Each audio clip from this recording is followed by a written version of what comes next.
Hello, this webinar is on how to import ACA hours into our payroll from TrueTime. We'll start by going to Human Resources, Payroll, Current Payroll, and into our Select.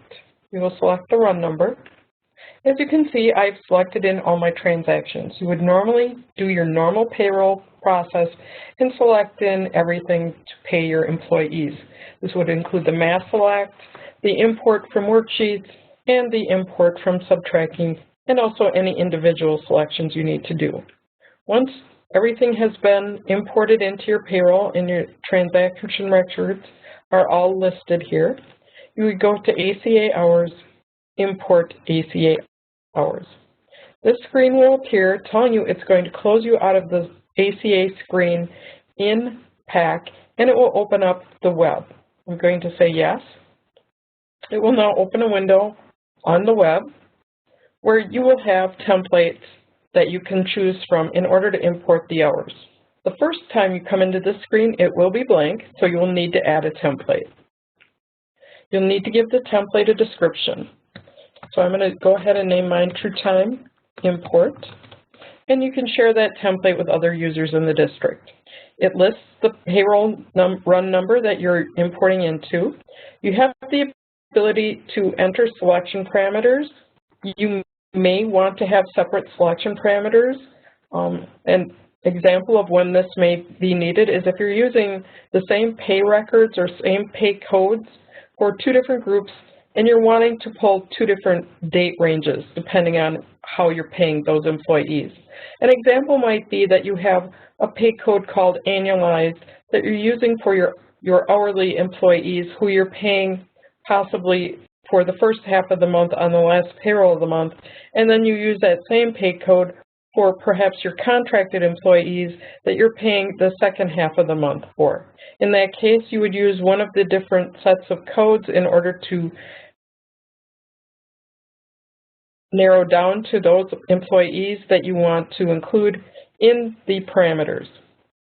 In my example, everybody's going to be the same date range and they have separate pay codes, so I'm going to go ahead and use my default parameters.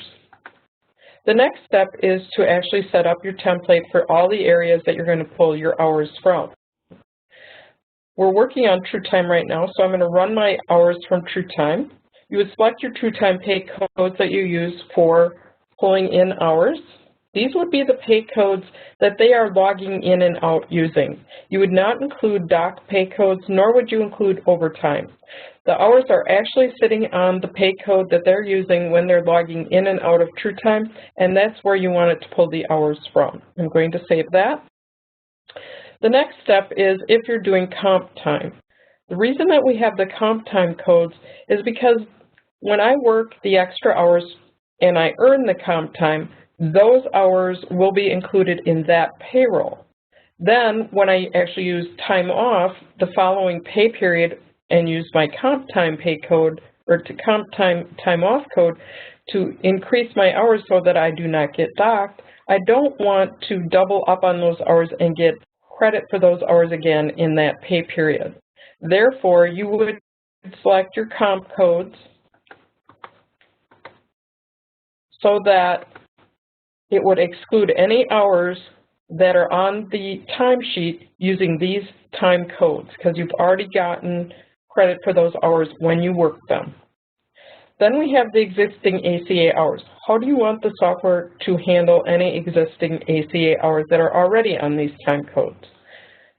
We feel that probably 99.9% of the time you are going to want TrueTime hours to take precedence over everything else. So we're going to choose Replace Existing ACA Hours.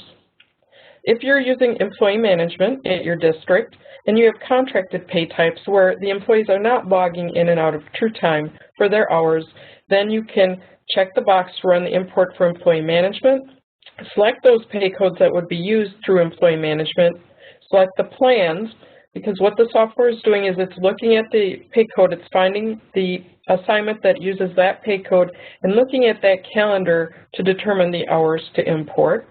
And then most likely, if there were hours on there, you would want to leave the ACA hours unchanged. In this instance, An example might be that I am using a con pay record in TrueTime for my teachers who are logging in and out of TrueTime, but my administrators don't log in and out. I have a common pay code in the two areas. Therefore, if they've already got hours on the con pay code up here, I don't want it to replace my TrueTime hours, and I want it just to leave those unchanged. We can run import for pay records. This is used commonly if your district doesn't use our employee management, or if you want to import hours for those extra duty pays like coaching, things like that. You would actually have to have hours on the pay records in profile, and there are webinars on how to manually add those hours or to mass add them. The run import for unpaid time off. There are certain unpaid time off types that you still have to give your employees credit for those hours for ACA. You would need to check with your ACA consultant or your legal advisors on what types of time off codes those would be. An example might be military leave, jury duty, and or certain FMLAs. Keep in mind they have to be unpaid time off codes. If you're already including them in their hours and they're paid, they will get credit for that. Since we're just doing TrueTime in this one, I'm going to go ahead and save it. The next step would be to set ranges and process. Remember earlier I was stating something about where you might have different date ranges for different groups. This is the reason that we have the TrueTime selection parameters here. And had I checked employee management, we would have another box with the same selection information for employee management. So an example of this would be that in TrueTime, my hourly employees that are logging in and out on the February 29th payroll, they would be being paid for February 1st through February 15th. This is the date range I actually have set up for the ACA dates on the payroll itself. And I'll show you where that is found. We go back into our select, and we go to our parameters. That's the date range we've entered here. So this date range may be the right range that we want to use for TrueTime, therefore we won't make any changes. But if we had employee management hours coming in and now our contracted or annualized employees are getting paid for the second half of the month, they get paid through the pay date, I would check this box in that area and change my date range from 2/1 to 2/16 to 2/29. So that's why we have the ability to change these date ranges. Once you have your ranges set up, you can go ahead and process. This will actually bring up a screen for you to process, to view a preview screen of the hours it's going to be pulling in. So we're going to go to our preview data to process. And we have some hours out here for Natalie and for Nettie. We can expand them. We've got a total of 24 hours. And it's looking at the dates that they logged in and out of TrueTime. And it's pulling the hours from those pay codes that they were logging in and out under. And do the same for Nettie here. As you can see, she has 8 hours for the 2nd, 4th, and 5th. So that's where it's pulling the hours in from. It does show you if there are current hours. It's showing you what it's going to import, and it's showing you what you're going to have in the end. You can run a report if you would like. You don't have to in this screen because when you actually run the update, the same report will be generated. So I'm going to back out, and I'm going to run the update. There is one difference on the report that's generated here compared to the report on the previous screen, and I'll show you that once the report appears.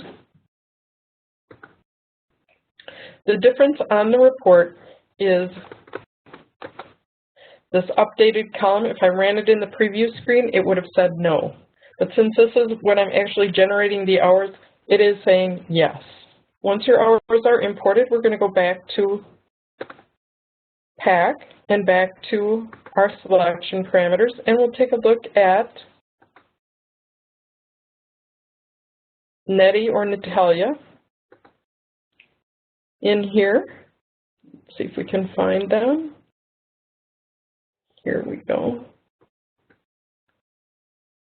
As you can see, here are the 24 hours that showed up on our report. And if you need to edit, you can still edit those hours in here if you want, if they need to be edited for some reason.